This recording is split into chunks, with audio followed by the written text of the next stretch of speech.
ബിന്ദു സുന്ദർ എന്ന ഡോക്ടറുടെയും അന്ന് നിന്ന ഗൈനിക്കിൻ്റെ ഡ്യൂട്ടി ഡോക്ടറെയും ഗുരുതരമായ വീഴ്ചയാണ് ഇവിടെ സംഭവിച്ചിരിക്കുന്നത്. ഡോക്ടർമാർ എന്താണ് അവരുടെ ഡിമാൻഡ്?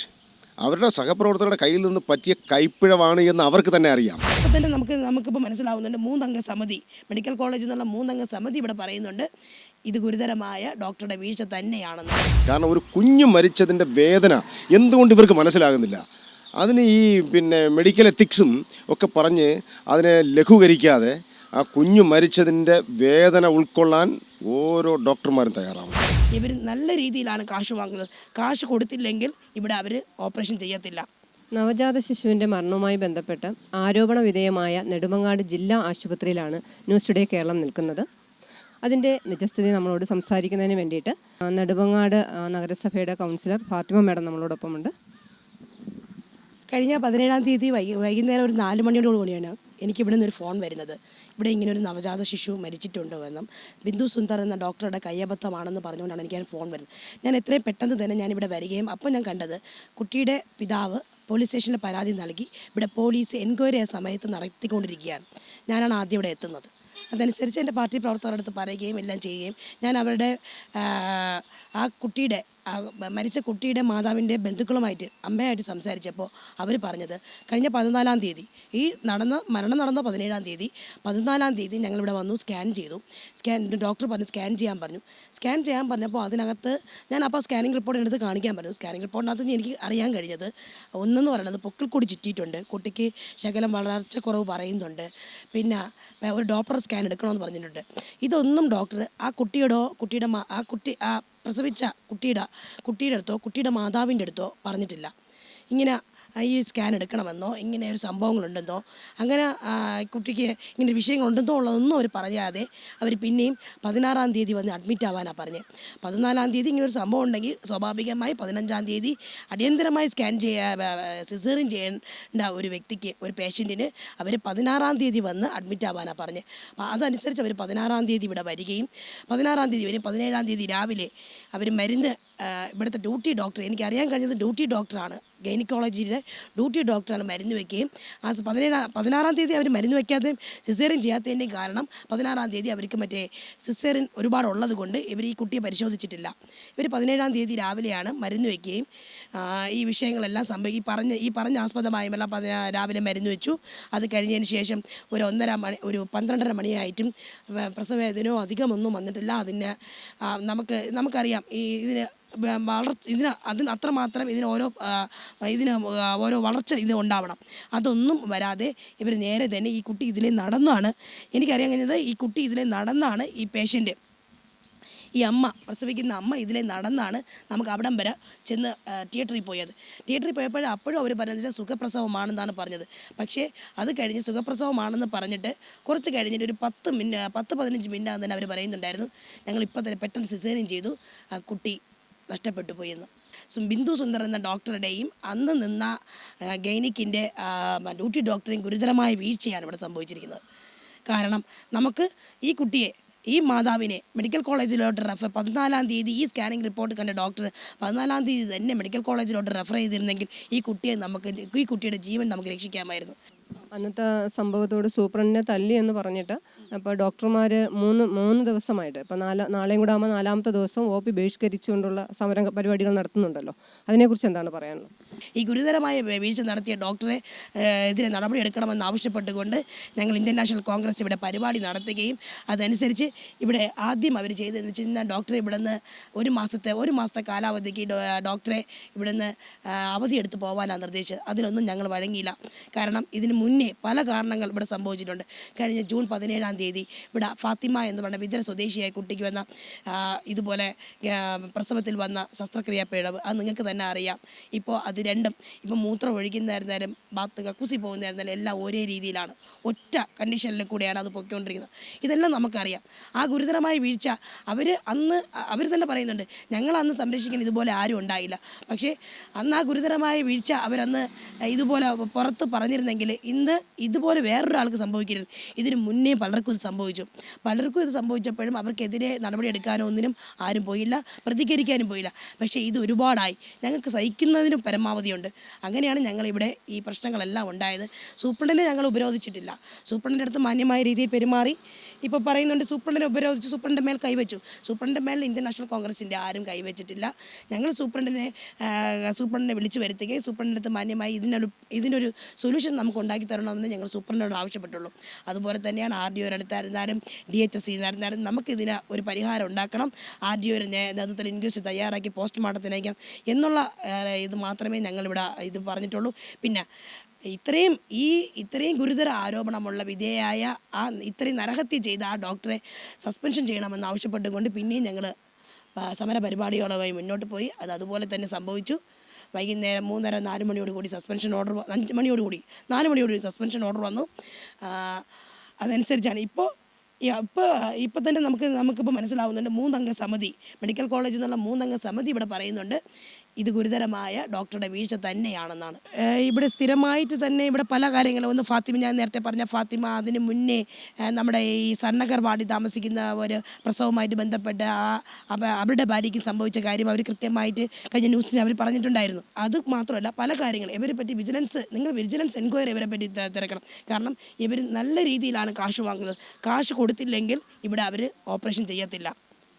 ഇത് പിന്നെ ആദിവാസി യുവതി, ആ അമ്മയുടെ അടുത്ത്, മരിച്ച കുഞ്ഞിൻ്റെ അമ്മയുടെ അടുത്ത് പറയുന്നു നിങ്ങൾക്ക് വേണമെങ്കിൽ ഇവിടെ ചെയ്താൽ മതി, എനിക്കിവിടെ നിർബന്ധമൊന്നുമില്ല. അപ്പോൾ അവർ തന്നെ പറയുന്നുണ്ട് ഞങ്ങൾ ആദിവാസികളായേ കൊണ്ടാണ്.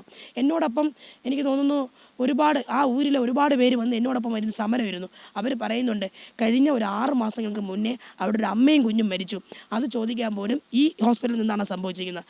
അമ്മയും കുഞ്ഞും മരിച്ചു, അത് ചോദിക്കാൻ പോലും ആരുമില്ല. അപ്പോൾ അവർ പറഞ്ഞത് പ്രസവത്തിൽ നിന്ന പിഴവാണെന്നാണ്. പക്ഷേ ഇപ്പോഴെങ്കിലും ഞങ്ങൾ പ്രതികരിച്ചില്ലെങ്കിൽ ഞങ്ങൾ ആദിവാസി ഊരിലുള്ള ആൾക്കാർ മരണപ്പെട്ടു പോകും, ഞങ്ങൾക്ക് ആരെങ്കിലും വേണം എന്നാണ് അവർ ഉദ്ദേശിച്ചത്. ഇപ്പോൾ അവരുടെ സംഘടന ഇനിയിപ്പോൾ നാളെയും അവർ OP ബഹിഷ്കരണം ഉണ്ടെന്ന് പറയും. നാളെ ജില്ലയിൽ മൊത്തം OP ബഹിഷ്കരണം. ഞങ്ങളുടെ സമര പരിപാടികളുമായിട്ട് മുന്നോട്ട് തന്നെ പോകും.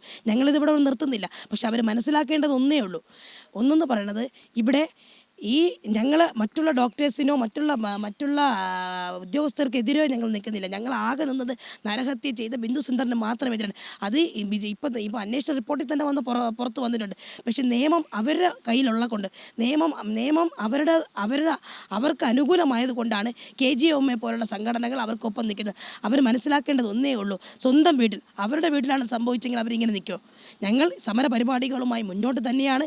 ഇതിവിടെ വെച്ച് നിർത്തുന്നില്ല. നാളെ ഇവിടെ OP പ്രവർത്തിച്ചില്ലെങ്കിൽ ഒരാൾ പോലും ഇനി അവരുടെ പ്രൈവറ്റ് പ്രാക്ടീസിന് വേണ്ടി റൂമിൽ ഞങ്ങളിപ്പോൾ 3 ദിവസം അവരെ പ്രൈവറ്റ് പ്രാക്ടീസ് അനുവദിക്കുന്നില്ല. ഇവരിനി പ്രൈവറ്റ് പ്രാക്ടീസുമായി മുന്നോട്ട് പോകാൻ കഴിയില്ല. ഞങ്ങൾ ഇതിനെ തടുക്കും. നമ്മൾ തുടർ നടപടികളുമായി ഞങ്ങൾ മുന്നോട്ട് പോകും. ഞങ്ങൾ തുടർ സമരങ്ങളുമുണ്ട്. ഇതിവിടെ അവസാനിപ്പിക്കുന്നില്ല. ഇവിടെ തിരുവനന്തപുരം ജില്ലയിൽ ഏറ്റവും കൂടുതൽ പ്രൈവറ്റ് പ്രാക്ടീസ് നടക്കുന്ന ഒരു പ്രദേശം എന്ന് പറയുന്നത് നെടുമങ്ങാട് ഈ ജില്ലാ ആശുപത്രിയോടനുബന്ധിച്ചിട്ടാണ്. അപ്പോൾ അത് നമ്മുടെ ഇവിടുത്തെ പ്രവർത്തനത്തെ അത് ബാധിക്കുന്നുണ്ടോ? ഇവിടെ OPയിൽ മുമ്പ് ഇരുന്ന ഡോക്ടർമാരിൽ പലരും പിന്നീട് പലയിടത്ത് പോയിട്ടുണ്ട്. തിരിച്ച് അവരിവിടെ തന്നെ പ്രൈവറ്റ് പ്രാക്ടീസിന് ആഴ്ചയിൽ 3 ദിവസമോ 2 ദിവസമോ വരുന്നുണ്ട്. പക്ഷേ അത് ഇവിടുത്തെ ജനങ്ങൾക്ക് ഉപകാരപ്രദമാണ്. പക്ഷേ ഇവിടെ ഇരിക്കുന്ന ഇവിടെ ഇരിക്കുന്ന OP ഡോക്ടർമാർ ഓപ്പറേഷന് വേണ്ടി അവിടെ പൈസ കൊടുത്താൽ മാത്രമേ നോക്കൂ എന്നുള്ളൊരു സംവിധാനം അത് ശരിയായ ഒരു നടപടിയല്ല. ഇവിടെ നടക്കുന്നത് എന്താണ്? ഇവിടെ നടക്കുന്ന ചികിത്സ എന്ന് പറയുന്നത് ഇവിടെ ഡോക്ടർമാർ ഇവിടെ റൂമിൽ കാണത്തില്ല. ഇവിടെ OP വിഭാഗത്തിൽ ഡോക്ടർമാരെ കാണുന്നത് കുറവാണ്. അവർ രാവിലെ 9 മണിക്ക് വരെ റൗണ്ട് കഴിയും, നേരെ വന്ന് 2 മണിക്കൂർ ഇവിടെ ഇരിക്കും. അത് കഴിഞ്ഞ് നേരെ പോകുന്നത് അവർ പ്രൈവറ്റ് പ്രാക്ടീസുമായിട്ടാണ്. അവരവിടെ 6-8 മണി വരെ അവിടെ ഇരിക്കും. അവിടെ നിന്ന് ഇവിടെ ഓപ്പറേഷനുമായിട്ട് വരുന്ന രോഗികൾ അവരവിടെ പോയി കണ്ട് അവിടെ പൈസ കൊടുത്താൽ മാത്രമേ ഇവിടെ എന്തെങ്കിലും കാര്യങ്ങൾ ചെയ്യുള്ളൂ. അത് എല്ലാ ഡോക്ടേഴ്സും ഇല്ല. എല്ലാ ഡോക്ടേഴ്സിനെയും ഞങ്ങൾ പറയുന്നില്ല, ചില ഡോക്ടേഴ്സ്. നവജാത ശിശുവിൻ്റെ മരണവുമായി ബന്ധപ്പെട്ട DMOയ്ക്ക് പരാതി കൊടുത്തത് നെടുമങ്ങാട് കൗൺസിലർ സുരേഷ് സാറാണ്. ഇപ്പോൾ ന്യൂസ് ടുഡേ കേരളത്തിനോടൊപ്പം സുരേഷ് സാറുണ്ട്. സാർ, ആ സംഭവത്തിൻ്റെ ഒരു സത്യാവസ്ഥ. ഈ സത്യാവസ്ഥ, ഒരു ആദിവാസി കുഞ്ഞ് പ്രസവത്തോടനുബന്ധിച്ച് മരണപ്പെട്ടു എന്ന വാർത്ത സഹപ്രവർത്തകർ പറഞ്ഞറിഞ്ഞാണ് ഞങ്ങൾ ഇവിടെ എത്തിയത്. ഇവിടെ എത്തിയപ്പോഴേക്കും ഡോക്ടർ രക്ഷപ്പെട്ടു. അങ്ങനെ ഡോക്ടറെ 11-ാം കല്ലെന്ന് പറയുന്ന സ്ഥലത്ത് വെച്ച് നാട്ടുകാരും കോൺഗ്രസ് പ്രവർത്തകരും കൂടെ വളഞ്ഞു വെച്ച് പോലീസിനെ അറിയിച്ച് അവർ തിരിച്ചിവിടെ കൊണ്ടുവന്നു. അമ്മയുടെ സഹോദരിയെയും അവരുടെ ബന്ധുക്കളെയൊക്കെ ഞങ്ങൾ വിവരങ്ങൾ അന്വേഷിച്ചു. അപ്പോൾ 12 മണിക്ക് ഡോക്ടർ വന്ന് പരിശോധിച്ചിട്ട് പോയിട്ട് വൈകുന്നേരം ട്രീറ്റ്മെൻറ്റ് കൊടുക്കാമെന്ന് പറയുന്നു. അപ്പോഴേക്ക് 2 മണിയായപ്പോൾ ഈ ഗർഭിണിക്ക് കലശലായ വേദനയുണ്ടായി, അസഹനീയമായ വേദനയുണ്ടായി. അപ്പോഴും ഡോക്ടറൊക്കെ അറിയിച്ചപ്പോൾ അത് അവർക്ക് ചികിത്സ നിഷേധിക്കുന്നൊരു സാഹചര്യമാണ്. അപ്പോൾ പിന്നീട് ഞങ്ങൾ വിവരം അന്വേഷിച്ചപ്പോൾ ഈ കുട്ടിയുടെ മരിച്ച കൊച്ചു കുഞ്ഞിൻ്റെ രക്ഷകർത്താവ് ഈ ബിന്ദുസുന്ദർ എന്ന് പറയുന്ന ഡോക്ടറെ പേഴ്സണലായി പോയി കണ്ടിരുന്നുവെന്നും കാശൊക്കെ കൊടുത്തിരുന്നുവെന്നും, അത് കുറഞ്ഞു പോയതുകൊണ്ടാണോ എന്താണെന്ന് അറിയില്ല. പക്ഷെ കൊച്ചു മരണപ്പെട്ടു. ആരുടെ കുറ്റം, അവിടെ നീതി ഏത് എന്നുള്ളതല്ല ഇവിടുത്തെ വിഷയം. ഒരു കുഞ്ഞ് മരണപ്പെടുമ്പോൾ സ്വാഭാവികമായി നമുക്കതിനകത്ത് മറ്റൊന്നും ഒരു നോട്ടമില്ല. ആ കുഞ്ഞ് മരിക്കാൻ പാടില്ല. അത് കൈപ്പിഴവ് കൊണ്ട് ആണ് എന്ന് വളരെയധികം വ്യക്തമാണ്. അതിനുള്ള തെളിവാണ് ഡോക്ടർ ഇവിടെ നിന്ന് ഓടിപ്പോയത്. അവരെന്ത് ന്യായീകരണം പറഞ്ഞാലും അതിനെ നമുക്ക് അംഗീകരിക്കാൻ പറ്റത്തില്ല. അത് കഴിഞ്ഞു, ഞങ്ങൾ സമരം ചെയ്ത് കഴിഞ്ഞപ്പോഴേക്കും DMO വരുന്നു. DMO വന്നപ്പോഴാണ് അത് ഈ സംഭവത്തെ സംബന്ധിച്ച് ഞങ്ങൾക്ക് പരാതിയൊന്നും കിട്ടിയിട്ടില്ല എന്ന് പറഞ്ഞു. അപ്പോൾ തന്നെ ഞാൻ ഒരു വെള്ള പേപ്പറിൽ എഴുതി, കരിപ്പൂർ സുരേഷ് കൗൺസിലർ എന്ന് പറഞ്ഞ് എഴുതി, ഇങ്ങനെ ഈ കുട്ടിയുടെ മരണത്തിന് ഉത്തരവാദിയായ ബിന്ദുസുന്ദറിനെതിരെ നടപടി സ്വീകരിക്കണമെന്ന് പറഞ്ഞ് എഴുതി കൊടുത്തു. അപ്പോൾ ഏകദേശം ഒരു 8:30-9 മണിയാവും. ആ 9 മണി മുതൽ രാത്രി 11:56 വരെ ഡോക്ടർമാർ ചർച്ചയിലായിരുന്നു.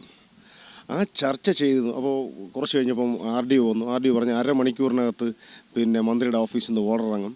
ആ ഉത്തരവ് വന്നതിന് ശേഷം, സസ്പെൻഷൻ ഉത്തരവ് വന്നതിന് ശേഷം ഞാൻ ഇവിടം വിട്ടു പോകുള്ളൂ എന്ന് RDO പറയുന്നു.